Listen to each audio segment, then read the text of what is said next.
3. Bom, olá, esse é o nosso vídeo seminário referente ao TDE da disciplina de Fundamentos em Imagem. Meu nome é Júlia e o restante do grupo é composto pela Luara Quaresma e pelo Lucas Gabriel. Para iniciar a apresentação, eu vou comentar um pouco sobre o artigo que a gente escolheu.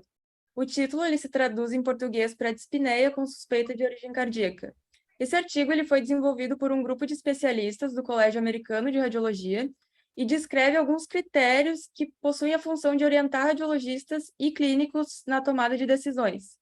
Também é importante citar que o Colégio Brasileiro de Radiologia faz revisões de literatura baseadas nesses parâmetros. Nosso roteiro de apresentação, então, a gente vai iniciar com uma breve introdução, depois a visão geral dos exames complementares, os melhores exames por variante e algumas recomendações finais. Introdução, então, é importante lembrar o conceito de dispneia, que é um desconforto respiratório em repouso ou a um nível de esforço abaixo do esperado, que pode ser crônica se tem uma duração maior que um mês. E, obviamente, a maioria tem causa cardiopulmonar. Mas, embora possa parecer simples, encontrar a causa pode ser mais difícil do que parece, já que toda doença desse sistema pode induzir a dispneia dependendo da progressão. Sendo assim, o maior desafio é estabelecer um diagnóstico oportuno e custo-efetivo. As principais causas cardíacas incluem doenças do miocárdio, doenças valvares, arritmias e causas constritivas. E também é importante lembrar nessa introdução a abordagem na emergência, em que a clínica, juntamente com um raio-x de tórax e um ECG, são as ferramentas usadas para diferenciar as causas cardíacas de outras causas de dispneia. Mas também, quando a gente está falando de raio-x, por exemplo, essa abordagem tem uma alta especificidade, mas a sensibilidade é mais baixa. Então, o diagnóstico por meio de imagem mais avançados tem um papel importante na avaliação. Bem, a partir de agora eu vou abordar a respeito dos recursos de exames disponíveis para esse quadro. E começamos pela tomografia de tórax. A TC é o exame de imagem mais apropriado para a exclusão de suspeitas de causas pulmonares por dispneia. E é importante também a solicitação de cateterismo cardíaco direito na investigação da hipertensão pulmonar.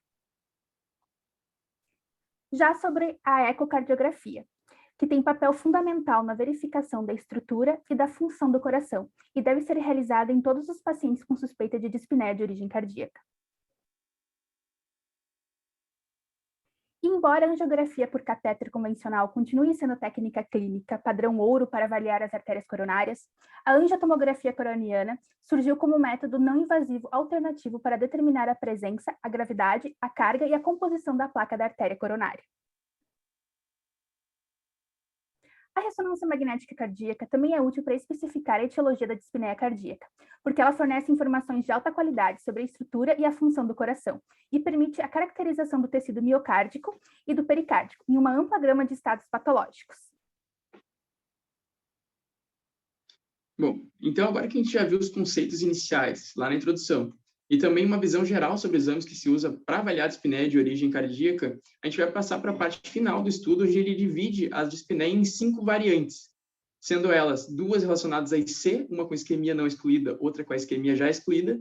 São nessas 2 que a gente vai focar hoje, nesse trabalho, que a gente considera as mais importantes, e outras 3 secundárias, relacionadas à doença valvular, arritmia e à doença do pericárdio. Essas têm menos prevalência na população.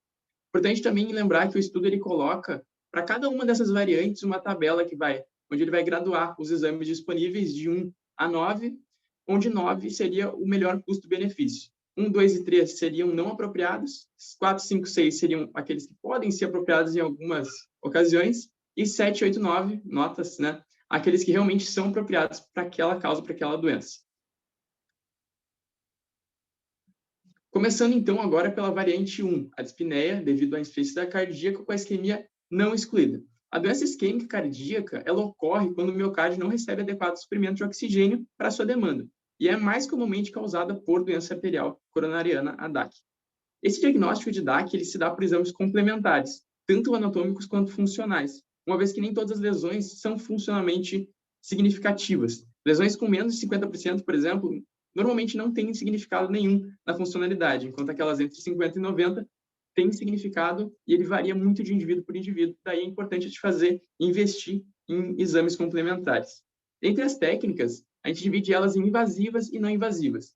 Entre as invasivas, o padrão ouro é a angiografia, que embora seja o padrão ouro e seja um exame muito bom na avaliação da doença arterial coronariana, e por consequência da dispneia de origem cardíaca, ela aparece um pouco por não conseguir avaliar a parede, a placa aterosclerótica, né? Já que o contraste só vai mostrar o lumen. Para isso, a gente pode abrir mão de outros exames também invasivos, como ultrassom intravascular e também o FFR, que é a reserva de fluxo fracionado, que mede as pressões dentro das coronárias.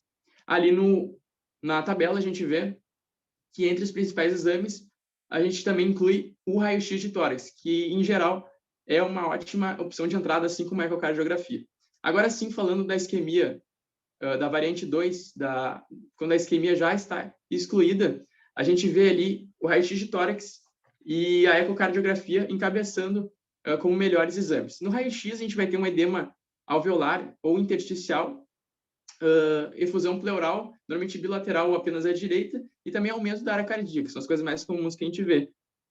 Já na ecocardio, segundo a American Heart Association e também o Colégio Americano de Cardiologia, esse é o melhor teste diagnóstico para avaliação de pacientes com risco de cardiopatia estrutural. Então, esses dois exames são os principais na avaliação da insuficiência cardíaca com a isquemia excluída. Passando para as mais secundárias agora, a doença valvular, quando causa dispneia, a gente tem que atentar também para ecocardiograma, porque a eco ela vai mostrar, ou a gente pode verificar com o Doppler, o fluxo transvalvular, seja mitral, seja aórtico, em qualquer válvula do coração, para a gente avaliar se há estenose ou regurgitação. A ressonância magnética também entra como um diagnóstico secundário para obter mais informações sobre o caso, mas não é necessário em todos os casos. Já quando a gente fala de arritmia, a técnica de imagem não invasiva primária mais utilizada também é a ecocardiografia. No entanto, a ressonância magnética é utilizada e o estudo coloca ela com uma nota boa ali de 9, porque ela apoia muitos dados extras além da eco. Por fim, a gente tem a doença relacionada ao pericárdio. E aqui no pericárdio, a gente sabe que tanto derrames pericárdicos quanto calcificações, gases e massas, elas podem ser identificadas no raio-x de tórax. Porém, esse não é o exame mais utilizado, embora ele ganhe nota 9. Na prática, se usa bastante a eco, a TC e a ressonância magnética, porque elas têm, pelo menos como exame secundário, porque elas têm maior especificidade após a realização do raio-x de tórax para identificar. Bem, agora então, para finalizar o nosso trabalho, a gente trouxe aqui alguns pontos de recomendações finais de nosso artigo. E a gente vai querer pontuar 2 deles. O primeiro é que para pacientes com suspeita de dispneia de origem cardíaca, o diagnóstico por imagem geralmente deve ser iniciado com radiografia de tórax, seguido de ecocardiograma transtorácico em repouso. E, além disso, para excluir isquemia em pacientes com dispneia por insuficiência cardíaca, ecocardiografia de estresse, ressonância magnética de estresse, SPECT de estresse ou PET de estresse podem ser usados como alternativas equivalentes. Em populações de risco, em populações de baixo risco e intermediário, a angiografia coronária por TC pode ser também usada. E a angiografia coronária invasiva por catéter continua sendo o padrão ouro clínico para o diagnóstico de doença arterial coroniana. Então é isso. Muito obrigada pela sua atenção.